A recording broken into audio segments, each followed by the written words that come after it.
सुंदर कहा है महाराज। नवमी तिथि अधिक मास की, चाहे शुक्ल पक्ष की नवमी हो चाहे कृष्ण पक्ष की नवमी हो, जिस व्यक्ति को बहुत ज्यादा बीमारी रहती हो, शरीर में बहुत कष्ट हो, टेबलेट खा खा कर जिंदगी निकल रही हो, बीमारी डॉक्टर का पीछा ही नहीं छूट रहा हो, तो शिव महापुराण, विष्णु पुराण और स्कंद पुराण में जो पुरुषोत्तम कथाओं का वर्णन किया गया है, एक आटे का दिया, उसमें 4 बत्ती, आटे के दिए में 4 बत्ती रखें, तिल्ली का तेल डाल लें, थोड़ा सा उसमें सरसों का तेल डाल लें। महाराज, घर के बाहर अर्थात घर के अंदर के बाहर जो चौखट होती, चौखट से थोड़ा सा बाहर, बिल्कुल चौखट पे नहीं बैठना, थोड़ा सा बाहर, नवमी तिथि के दिन शाम के 6 से 6:30 के बीच में 21 बार जो व्यक्ति बीमार रहता है उसके सिर से नीचे की ओर श्री नरसिंह भगवान का स्मरण कर कर, जिस अधिक मास में जिस तिथि को उतारा कर रहे हो उस तिथि का नाम लेकर, जो व्यक्ति का उतारा कर रहे हो उसका नाम और गोत्र लेकर 21 बार जो उतार कर उस दिए को घर के ही चौखट पर रख देता है, उस व्यक्ति की बीमारी छूट जाती है। महाराज, वो रोगीला नहीं रहता, रोग से ग्रस्त नहीं रहता, दवाई गोली इसकी छूटती है। कभी ये डॉक्टर को दिखा लो, कभी वो डॉक्टर को दिखा लो, कभी यहां दिखाओ, कभी वहां दिखाओ, उससे छुटकारा मिलता है। नवमी तिथि चाहे शुक्ल पक्ष की हो चाहे कृष्ण पक्ष की हो, किसी भी नवमी,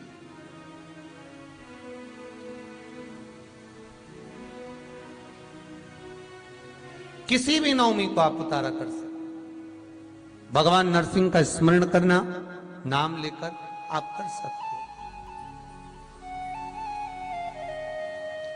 महाराज, नेत्र ज्योति के लिए भी किया जाता है, वो केवल अधिक मास में ही किया जाता है। नेत्र ज्योति के लिए जिनके बच्चों की आंखों की ज्योति कमजोर हो गई हो, या आपके नेत्र की ज्योति चली जा रही हो, समाप्त होती चली जा रही हो, तो नेत्र ज्योति के लिए भी किया जाता है महाराज। परंतु वो अधिक मास के महीने में नौवीं और 10वीं अर्थात नौवीं की रात्रि के 12 बजे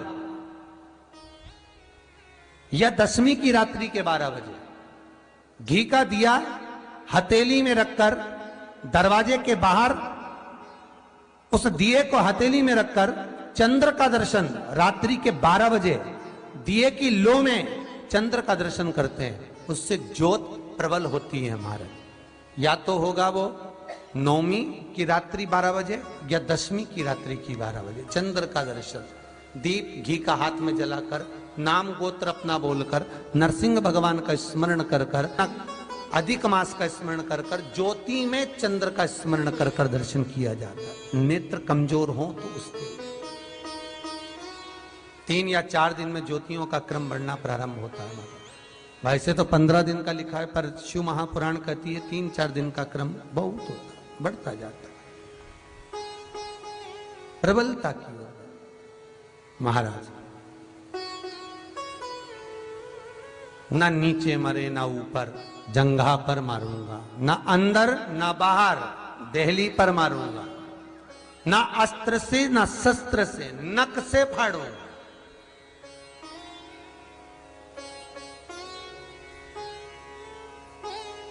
अभी अभी अधिक मास चल रहा है, अधिक मास के महीने में चौखट पर कभी नहीं बैठना, पूर्ण अधिक मास। घर के बाहर बैठो या अंदर बैठो, पर जो चौखट होती है दरवाजे की, उस चौखट पर नहीं बैठना। क्यों? शिव महापुराण की कथा कहती है जो अधिक मास के महीने में चौखट पर भूल कर भी बैठ जाते हैं, उनके शरीर में बीमारी बनी रहती है। चाहे वो 50 डॉक्टर बदल लें, चाहे वो 50 जगह पर जाकर दिखा लें, चाहे कितनी भी आभूषण मोती रतन माणिक बदल बदल कर पहन लें, तो भी उसके शरीर में कष्ट रहेगा ही। अगर अधिक मास के महीने में, अधिक मास में अगर कोई देहली पर बैठता है तो उसके जीवन में कष्ट रहेगा ही ना, नक से हिंदू धर्म में शास्त्र प्रमाणित कहता है महाराज, तुलसी का दल, बेलपत्र, दुर्वा, शमी का पत्र अगर नख से तोड़ दिया जाए तो भगवान को समर्पित नहीं होता। बहुत ध्यान देना, पुरुषोत्तम मास की कथा सुन रहे हो आप, अधिक मास की कथा। भगवान नरसिंह ने हिरण्यकशिपु को नख से फाड़ा था, नख से। वैसे तो शास्त्र प्रमाण कहता है, विष्णु पुराण में तो ये लिखा हुआ है कि अधिक मास के महीने में नख से काटी हुई कोई अगर फूल की पत्ती भी है और उसको नख से काट दिया गया है तो वो समर्पित नहीं होगी। तुलसी का दल नख से काट दिया गया है, वो समर्पित नहीं होगा। दुर्वा नख से तोड़ दी गई है, समर्पित नहीं होगी। शमी पत्र नख से तोड़ दिया है, समर्पित नहीं होगा। पुष्प नख से तोड़ दिया है, समर्पित नहीं होगा। भगवान को समर्पित नहीं हो सकता। अश्विन अधिक मास हो चाहे कोई सा भी अधिक मास हो, विष्णु पुराण कहती है। पर शिव महापुराण तो यहां तक कहती है कि कोई से भी महीने में, कोई सी भी घड़ी में, कोई से भी पल में अगर आपने नख से कोई सामग्री तोड़कर भगवान को समर्पित करी है, भगवान उसको स्वीकार नहीं करता, स्वीकार नहीं करेगा।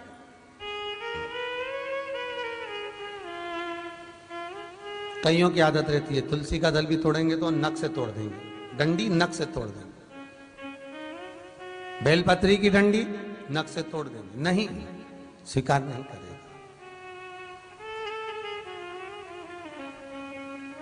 ना नीचे मरे ना ऊपर, ना अंदर मरे ना बाहर, ना अस्त्र से ना शस्त्र से, नख से फाड़ा। ना दिन में ना रात में, शाम का समय,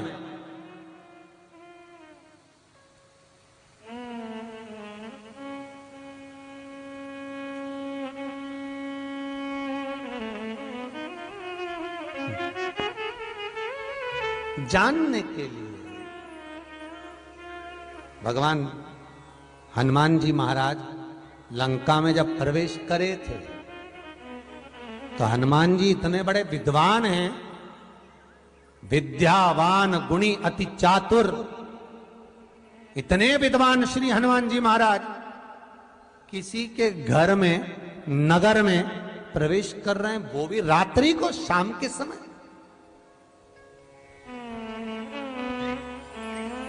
रात्रि को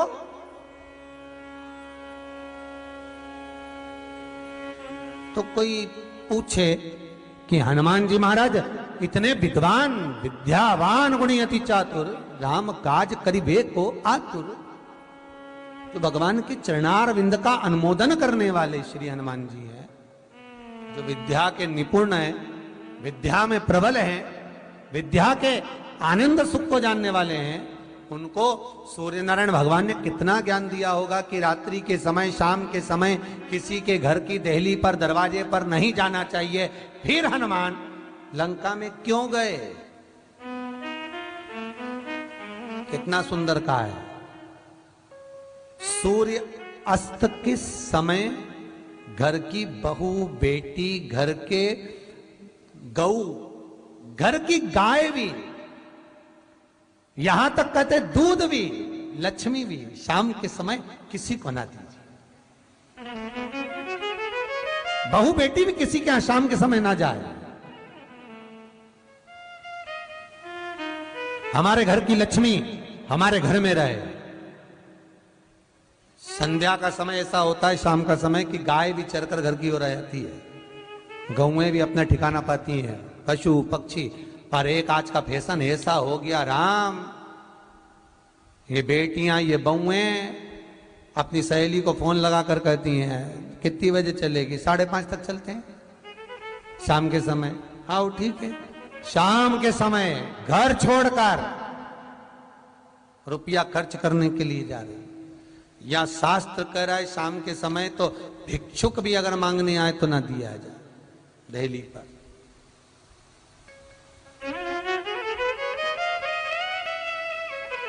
घर की लक्ष्मी, घर की बेटियां, घर की बहुएं घर में स्थिर हो, घर में स्थिर। दो जो पत्तियां हैं, इन पत्तियों के ऊपर एक एक शमी पत्र,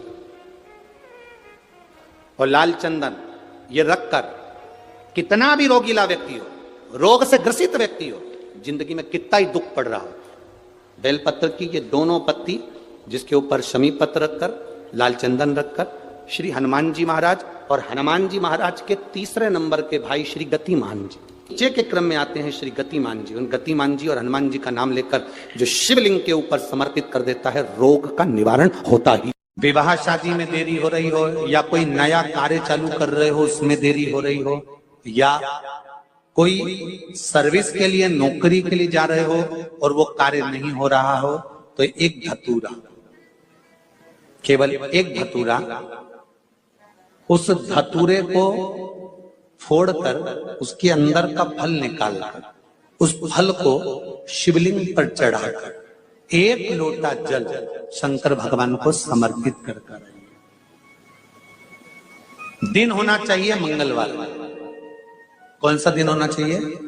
जम के बोलो जरा, मंगलवार। और आज भी नियम है हमारा, जिसकी फैक्ट्री नहीं चलती हो, प्रॉपर्टी की आप खरीदारी बेचादारी करते हो, प्रॉपर्टी से जुड़ा हुआ काम करते हो, या लोहे से जुड़ा हुआ करते हो, या फैक्ट्री आदि का कर्म करते हो, कोई मैन्युफैक्चरिंग करते हो, वो नहीं चल रहा, तो हनुमान जी के उल्टे पांव का सिंदूर लीजिए और हनुमान जी के दूसरे नंबर के भाई गतिमान का नाम लीजिए। किसका नाम लेना है? गतिमान। गतिमान का नाम लेकर फैक्ट्री के बाहर या फैक्ट्री पर एक स्वस्तिक का निर्माण कर दीजिए, हनुमान जी के उल्टे पांव के सिंदूर और गतिमान का नाम लेकर। कभी आपकी फैक्ट्री कोई काम नहीं निकालेगी, उन्नति की ओर ही लेकर जाएगी, कभी घाटे की ओर नहीं जाएगी। गतिमान का नाम, रतिमान, केतुमान, मतिमान, ये जितने भी नाम है हनुमान जी के भाइयों के, ये सब कल्याण करते हैं। एक एक नाम कल्याण करते हमारे, एक एक। महाराज वो जिन बच्चों को निमोनिया हो जाता है ना, वो सर्दी का कोटा रहता है, बहुत सर्दी बच्चों को बनी रहती है, तो हर दिन 5-10 दिन में बाकी दौड़ के डॉक्टर के पास लेके जाओ, फिर डॉक्टर के पास ले। वैसे तो डॉक्टर के पास बच्चे आजकल के जमाने के जाते ही जाते हैं, हर 15 दिन 20 दिन में, तो इसके पीछे वो चले जाए। एक हास्य व्यंग में हमसे पूछा किसी ने, महाराज जी आज के बच्चे बार बार हॉस्पिटल डॉक्टर के क्यों जाते हैं? तो हमने कहा देखो भैया, बच्चा जहाँ जन्म लेता है उनसे उनसे प्रेम ज्यादा होता है। पहले नानी के घर में पैदा होता था इसलिए नानी के घर ज्यादा जाता था, दादी के घर में ज्यादा पैदा होता था इसलिए दादी के घर ज्यादा जाता था। आज के बच्चे हॉस्पिटल में ज्यादा पैदा होते हैं इसलिए हॉस्पिटल ज्यादा घूमने जाते हैं। ये हास्य। पर यदि बच्चे को सर्दी ज्यादा होती है, निमोनिया ज्यादा होता हो, ठंडा का कोटा ज्यादा रहता हो, तो पीपल के 5 पत्ते महाराज उस पर घृत लगाकर हनुमान जी के तीसरे नंबर के भाई व्रतिमान का नाम लेकर, व्रतिमान का नाम लेकर बच्चे की छाती पर एक वस्त्र से उसको बांध दीजिए, रात्रि भर बंधे रहने दीजिए महाराज। और बांधना कौन से दिन है? द्वादशी तिथि को, बस एक बार बांधना, उसके बाद सर्दी का कोटा नहीं रहता, बच्चा स्वस्थ अपने आने में। व्रतिमान हनुमान जी महाराज के जितने भी भाई हैं सबका सुंदरकांड का पाठ घर में करवा रहे हैं, और पंडित जी को फोन लगा कर कह रहे हैं सबको मजा आना चाहिए। अब तुम पाठ करा रहे हो कि अब हम बोले व्यासपीठ से अच्छा थोड़ी ना लगेगा। बोलो री जीजियो सही है कि गलत है? और जीजा तुम भी बोलो रे सही है कि गलत है? अब ऐसी बात हम कहें अच्छा लगे? सुंदरकांड का पाठ करा रहे हैं और पंडित जी को फोन लगा के कह रहे हैं सबको मजा आना चाहिए। महाराज हम तो बहुत सारे सुंदरकांड करने वाले थे, परंतु हमने तुम्हारा सुना था कि तुम सुंदरकांड में बहुत मजा ला देते हो, इसलिए हम तुमसे करा रहे हैं, इसीलिए तुमसे करा रहे हैं। अब सुंदरकांड का पाठ मेरे हनुमान जी की कथा, मेरे हनुमान जी का चरित्र मजा लेने के लिए नहीं है, मोक्ष लेने के लिए है। ये मजा करने का विषय नहीं है, ये मोक्ष पाने का विषय।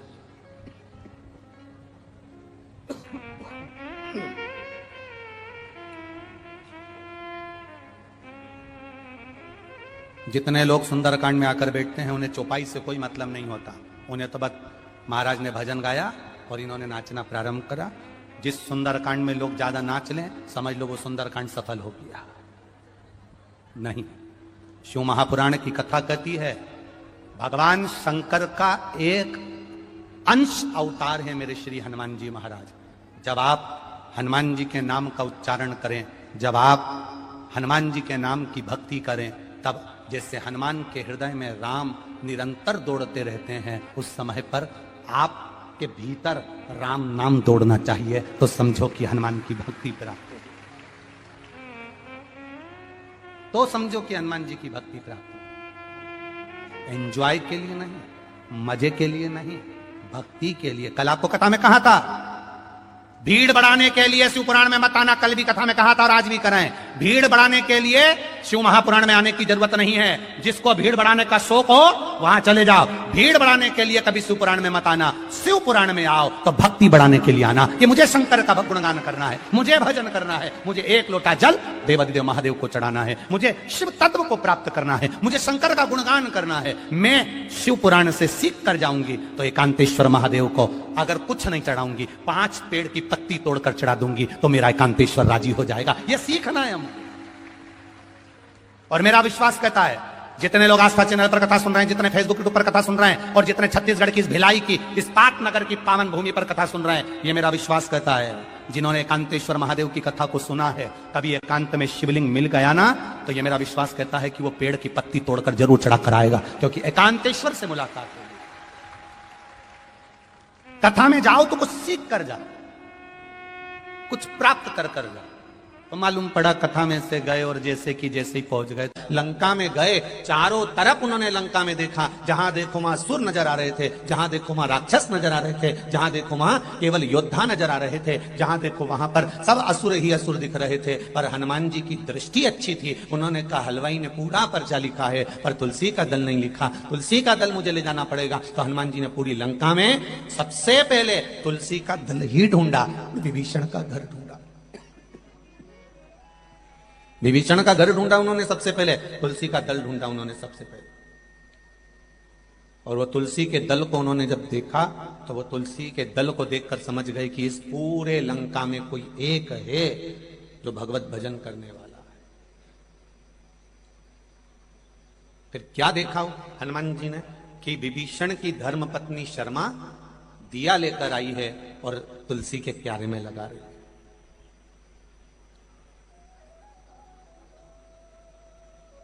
जब विभीषण की धर्मपत्नी शर्मा तुलसी के क्यारे में दिया लगा रही है तो हनुमान जी क्या देखते हैं कि उस समय पर कुंभकर्ण की धर्मपत्नी वहां पर ब्रज ज्वाला आकर खड़ी हो गई और उसने दिया उठाकर नीचे रख दिया। कुंभकर्ण की 3 धर्मपत्नियां थी, उसमें ब्रज ज्वाला सबसे बड़ी थी, फिर तड़ियात्मा, फिर तीसरे नंबर पर है करकटी। इस कुंभकर्ण की धर्मपत्नी ब्रजज्वाला ने उस दिए को उठाकर नीचे रखा। अब कितनी बड़ी बात है, जरा ध्यान दीजिएगा कि वो राक्षस की पत्नी है, कुंभकर्ण की पत्नी, और ब्रजज्वाला राजा बलि की लड़की भी है, एक रत्ना और एक ब्रजज्वाला। रत्ना बाद में पूतना बनी थी, रत्नमाला, और ब्रजज्वाला कुंभकर्ण की धर्मपत्नी बनी। देखा उन्होंने कि ये ब्रजज्वाला आई और विभीषण की धर्मपत्नी शर्मा ने दिया लगाया और वो दिया इस ब्रजज्वाला ने उठाकर नीचे रख दिया, तो शर्मा को क्रोध आ गया, शर्मा को गुस्सा आया कि मैंने तुलसी जी में क्या रखा और इसने उठाकर नीचे रख दिया। थोड़ा सा क्रोध आएगा जब आप गलत कर रहे हो और गलत करने वाले व्यक्ति को अगर थोड़ा सा सुधार आ जाएगा, गलत करने वाले को थोड़ा सा सवार आ जाएगा, गलत जगह से अच्छी जगह पर लाया जाएगा, तो थोड़ा ना थोड़ा क्रोध तो आएगा, उसको कोई नकारा नहीं जा सकता।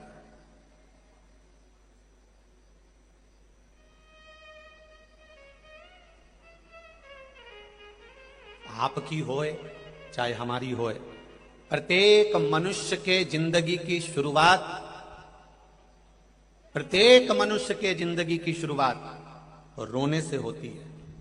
कैसे होती है? बोलो बोलो, जम के बोलो जरा। रोने से। माता के गर्भ से बाहर निकले और रोना चालू कर दिया। प्रत्येक मनुष्य के जिंदगी की शुरुआत, चाहे साधु, सन्यासी, तपस्वी, साधक, उपासक, महात्मा, ब्राह्मण, क्षत्रिय, वैश्य, शूद्र, संसार का जो मानव है, जो संपूर्ण मानव जगत है, इस मनुष्य की शुरुआत रोने से होती है। जब माता के गर्भ से पैदा होता है तो सबसे पहले रोता है। अगर नहीं रोएगा तो डॉक्टर सिस्टर उसको धप मार के चिमटा खोड़ के रुलाएंगे, क्योंकि रोएगा तो स्वस्थ रहेगा, तो उसको रुलाया जाता है। प्रत्येक मनुष्य की जिंदगी की शुरुआत रोने से होती है। प्रत्येक मनुष्य का जीवन रोने से चालू होता है। जब परमात्मा ने ये लिख कर भेजा है कि तेरे जन्म पर तू रोएगा, तो फिर दुख आए तो टेंशन क्या लेना कि जरा जरा सी बात में रोना, क्योंकि हम ये जान जाए कि जिंदगी की शुरुआत रोने से हुई है, तो थोड़े बहुत दुख से हमें रोना नहीं आना चाहिए, क्योंकि हमारी शुरुआत ही दुख से और रोने से प्रारंभ हुई है। तो क्या टेंशन, क्या जिंदगी। और बहुत ज्यादा संकट है, बहुत ज्यादा परेशानी है, तो हनुमान चालीसा का पाठ करो तो तिल्ली के तेल का दिया लगाओ, काली तिल के तेल का दिया, तिल का तेल का दिया हनुमान जी के सामने आसन बिछाकर। बहुत तकलीफ है तो 3 पाठ प्रतिदिन करो, और एक आसन से जितने समय 9 बजे अगर आप बैठते हो पाठ करने तो 9 बजे ही बैठना है। 11 दिन तक प्रतिदिन 3 पाठ रोज करो। एक पानी का लोटा, कलश, तांबे का जल, अर्थात तांबे का लोटा हो, स्टील का लोटा हो, तुम्हारे पास जो कलश हो, उसमें जल भरकर एक सिक्का उसमें पटक कर, एक लौंग पटक कर प्लेट से ढक कर रख दो, और प्रतिदिन बस टाइम पर बैठकर पाठ करो। 11 दिन पूर्ण होंगे, जिस कामना से आपने पाठ करा है, बस वो सिक्का, वो लौंग कलश में से निकाल लो, जल का आचमन करो, और जिस काम के लिए करा है वो जल उस प्रयोग में ले लो। उस प्रयोग, किसी से बात करने जाना है तो वो जल पी कर जाइए, कोई से हाथ मिलाना है तो वो सिक्का, वो लौंग अपने हाथ में रखिए, अपने साथ रखिए। कई लोग कहते हैं हम तो बहुत दिनों से हनुमान चालीसा पढ़ रहे हैं, हम बहुत समय से राम रक्षा स्तोत्र का पाठ कर रहे हैं, हम बहुत समय से ये कर। अरे तो उसको नियम से तो करो। हनुमान चालीसा का प्रागट्य केवल एक दिल से की गई स्तुति। हनुमान जी महाराज की स्तुति, राम जी महाराज की स्तुति तुलसीदास जी ने केवल दिल से करी थी, केवल मन से। और ये नहीं कहते कि हनुमान चालीसा पढ़ोगे तभी भगवान, नहीं नहीं, आप दिल से अगर भगवान को पुकार लीजिए, आप दिल से पुकारो उसको, वो आएगा। और आपका कोई काम उलझ रहा है, आपका कोई काम ऐसा है जो बहुत दिन से उलझा हुआ है, चाहे वो कोर्ट कचहरी का हो, चाहे वो किसी से जुड़ा हुआ हो, और वो नहीं हो रहा, तो स्कंद पुराण कहती है, हमारे खंड में भी वर्णन है शिव महापुराण, कि किसी भी नवमी को आप आंवले के पेड़ के नीचे घी का दिया लगाकर, मौली मतलब हाथ में जो नाड़ा बांधते हैं, लच्छा, मौली, लच्छा, नाड़ा, हाथ में बांधने वाला पूजन वाला धागा लाल, घी का दिया लगाकर 5 परिक्रमा आंवले के वृक्ष की कर लीजिए, और परिक्रमा कर धागे को वहीं पर छोड़कर थोड़ा सा धागा और अलग से लेकर किसी टहनी पर उसको कामना कर बांध दीजिए। महाराज 10वीं तिथि को, 9वीं को तो ये करोगे, 10वीं को वापस जाकर आंवले के पेड़ के नीचे घी का दिया लगाइए, और जो धागे की आपने टहनी पर जो धागा बांधा है उसको खोल कर ले आइए, अपने हाथ पर बांधकर उसी धागे को पहनकर अपने काम के लिए निकल जाइए, आपको सफलता प्राप्त हो जाएगी। स्कंद पुराण में आंवले के वृक्ष का बड़ा महत्व है। वृक्ष में जो गोंद लगती है वो ब्राह्मण हत्या का निश्चय है। पृथ्वी पर जो वृक्ष लगते हैं और वृक्ष में जो गोंद लगती है वो ब्राह्मण हत्या का निश्चय है। बंजर भूमि ब्राह्मण हत्या का निश्चय है। इसलिए हमारे यहाँ शास्त्र कहता है, तुम्हारे बहू का अगर जापा होए, बहू की डिलीवरी होए, बहू को संतान होए, तो खूब घी में गोंद तल कर खिलाओ, और जन्माष्टमी, रामनवमी पर भगवान का प्रसाद तैयार करो तो उसमें गोंद मत डालना, क्योंकि उसमें ब्राह्मण हत्या का अंश रहता है। भगवान के प्रसाद में